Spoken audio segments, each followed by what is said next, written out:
General صاحب ابھی کچھ ہی ہفتے پہلے ایک پسنی پورٹ کے حوالے سے خبر چھپی تھی جس کی بعد میں وضاحت بھی آئی کہ فیلڈ مارشل کے تو کوئی نمائندے نہیں ہیں لیکن پرائیویٹ سیکٹر پہ کچھ بات چیت آپس میں پرپوزلز ایکسچینج ہوئی ہیں کمرشل پورٹ ڈیولپمنٹ کے حوالے سے ریلوے ٹریک بھی بچھا رہے ہیں جو ریکو ڈک کو لنک کر سکے پسنی تک.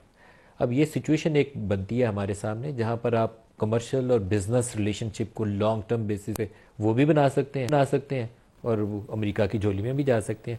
ہمارا اپروچ کیا ہوگی؟ پیور بزنس انٹرسٹ جہاں پاکستان کا مفاد ہو یا اتحادی جیسے ماضی میں بنتے رہے؟ دیکھیے ہماری جو پاکستان کی نیشنل انٹرسٹ ہے اس کو دیکھ کے فیصلے اب ہوں گے اور جو موجودہ قیادت ہے خاص طور پہ میں جانتا ہوں فیلڈ مارشل صاحب وہ سارے فیصلے ایسے ہی کر رہے ہیں.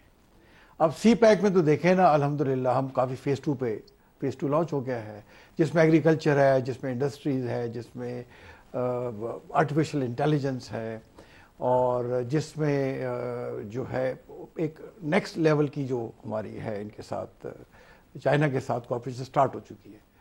اب جہاں تک پسنی کی خبر آئی دیکھیں آپ کس طریقے سے فورن ڈائریکٹ انویسٹمنٹ امریکہ سے پاکستان میں لائیں گے. یہ تو پاکستان کے لیے بڑی آئیڈیل سچویشن ہے کہ چائنا بھی انویسٹ کر رہا ہے, امریکہ بھی انویسٹ کرنا چاہ رہا ہے, سعودی عربیہ بھی انویسٹ کر رہا ہے, قطر بھی انویسٹ کرنا چاہتا ہے, رشیا بھی انویسٹ کرنا چاہتا ہے. تو اور آپ کو کیا چاہیے؟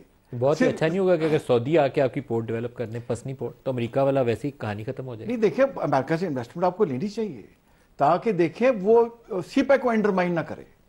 امریکہ سی پیک کو انڈرمائن کرتا ہے لیکن جب اس کی انویسٹمنٹ آ جائے گی آف کورس جب انویسٹمنٹ کرتے ہیں اس کی سیکورٹی کے معاملات چیک اینڈ بیلنس ہمیں رکھنے چاہیے.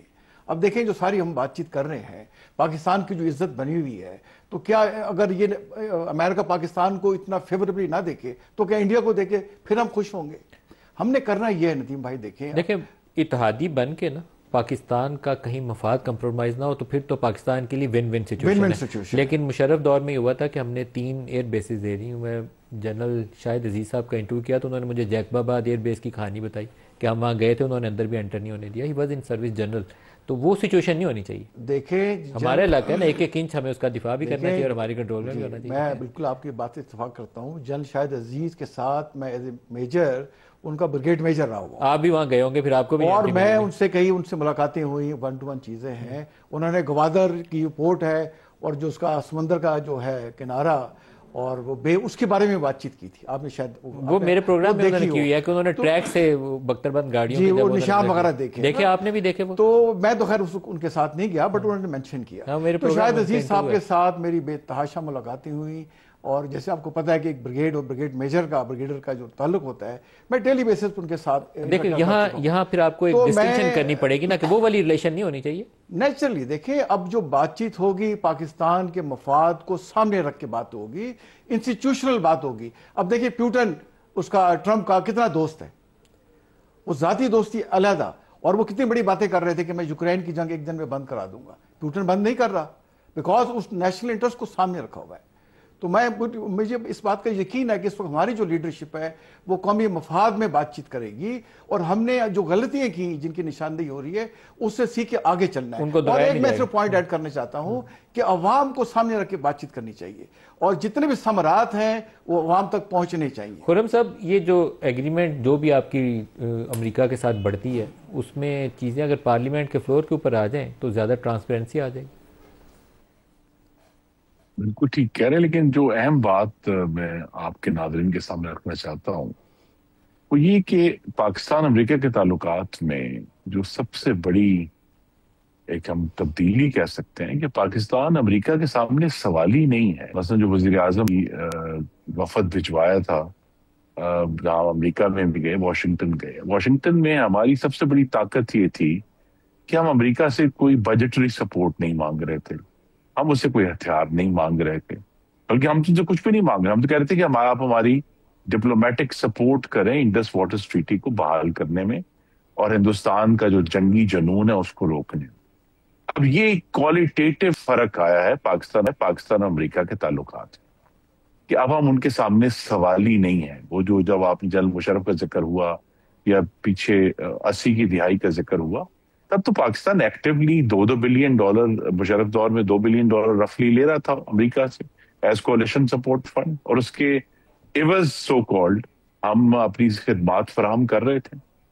اب تو ہم کچھ نہیں لے رہے اور پچھلے 10 سال 11 سال ہو گئے کچھ نہیں لے رہے. تو لہٰذا اب یہ ایک زیادہ پاکستان کے لیے ڈگنیٹی والی اور وقار کی ریلیشن شپ ہے جس میں ہم امریکہ سے معاشی تعلقات چاہتے ہیں. ہم ان کے ساتھ جو ہے چاہتے ہیں کہ وہ انویسٹ بھی کریں پاکستان میں. اور یہ امریکہ کو بھی بات اس لیے جو ہے جو تبدیلی انہوں نے دیکھی ہے کہ ان کو بھی یہ معلوم ہے کہ 11 سال سے پاکستان کو کچھ نہ دینے کے باوجود پاکستان نے مارکہ حق میں اپنے سے 10 گنا بڑے دشمن کو شکست دے دی اور اس میں امریکہ کا بہت ہی منیمل رول تھا اس سارے مارکہ حق میں. تو لہٰذا ان کو بھی یہ اندازہ ہے, لہٰذا وہ بھی اب پاکستان کو عزت اور وقار کی نظر سے دیکھ رہے ہیں.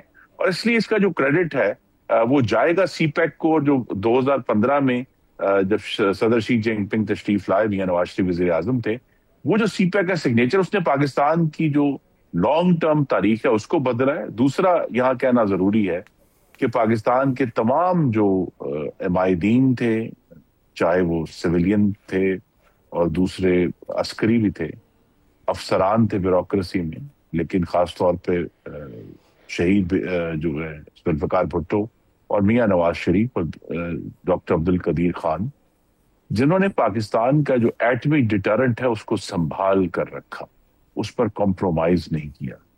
اور یہ جو چیز ہے اس نے بھی پاکستان کو ایک نئی اسٹرینتھ دی ہے.